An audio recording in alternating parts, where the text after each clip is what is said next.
Stop. Wait a second. Here's a straight-up question.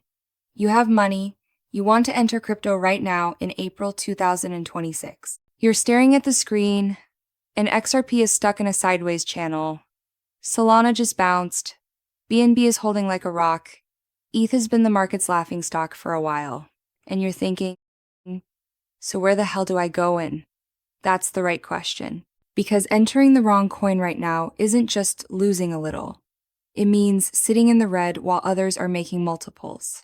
Today, I'm breaking down exactly these 4 coins. Specific. No fluff. With numbers. Let's go.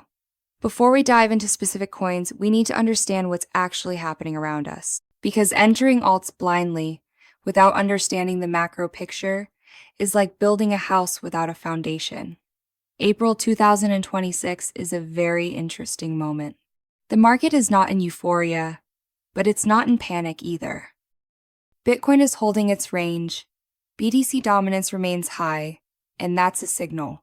When Bitcoin dominance is high, money hasn't rotated into alts yet, which means alt season is either just beginning or still ahead of us. Now look at the macro. Geopolitics calmed down somewhat after Quone.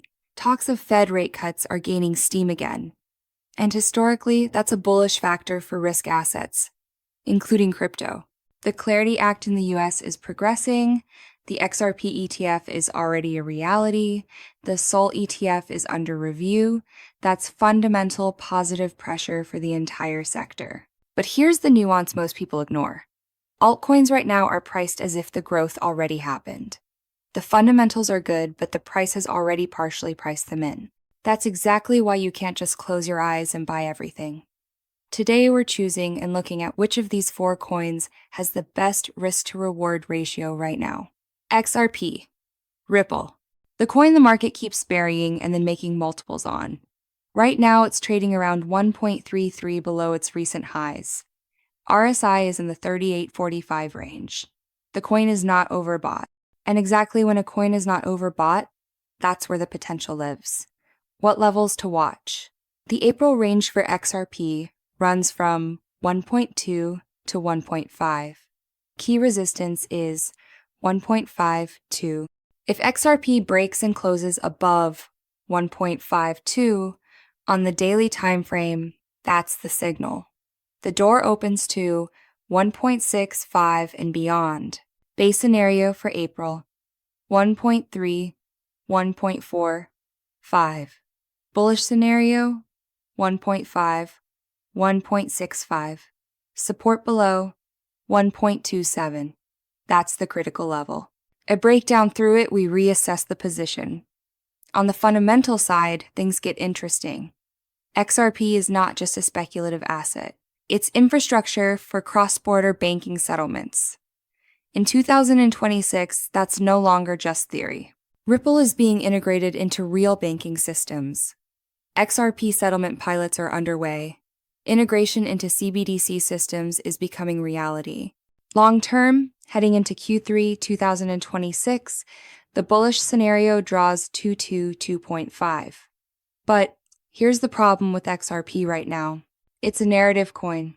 It performs best during media hype cycles. A new ETF, Ripple court victories, bank integrations.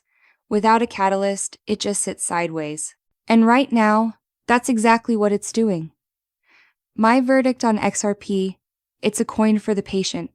Interesting around 1.27, 1.33.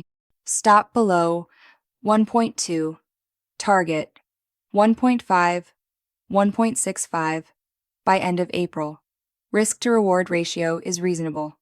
Solana, SOL, the coin once called the Ethereum killer. April 2026. SOL is trading in the 79.96 range.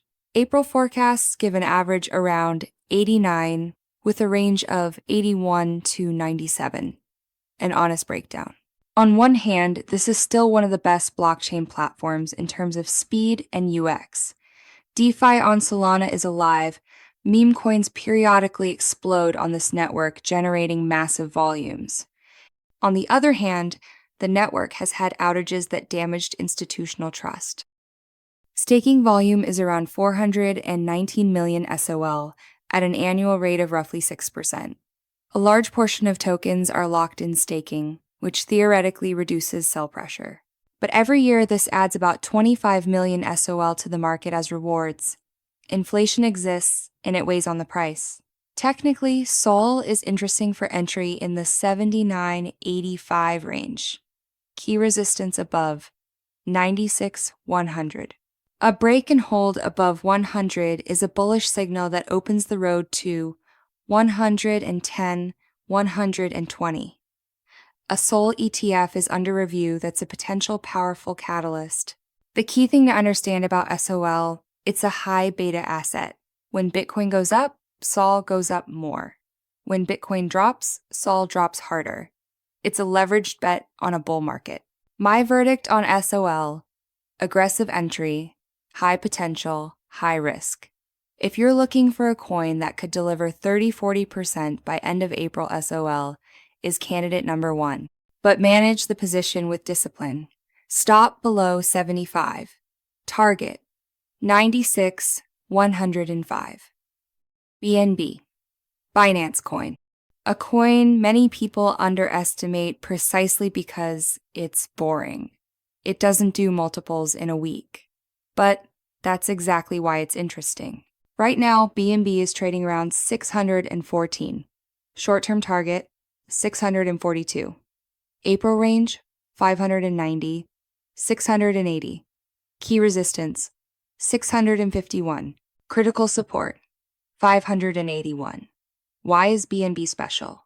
First, it's not just an exchange token. It's fuel for an entire ecosystem.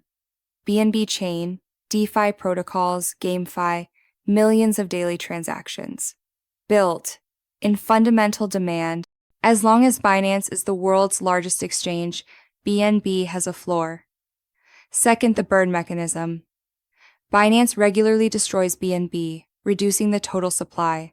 Deflationary model. The higher the trading volumes, the more BNB gets burned. That's structural price support. Third, let's be honest about risks. Regulatory risk exists.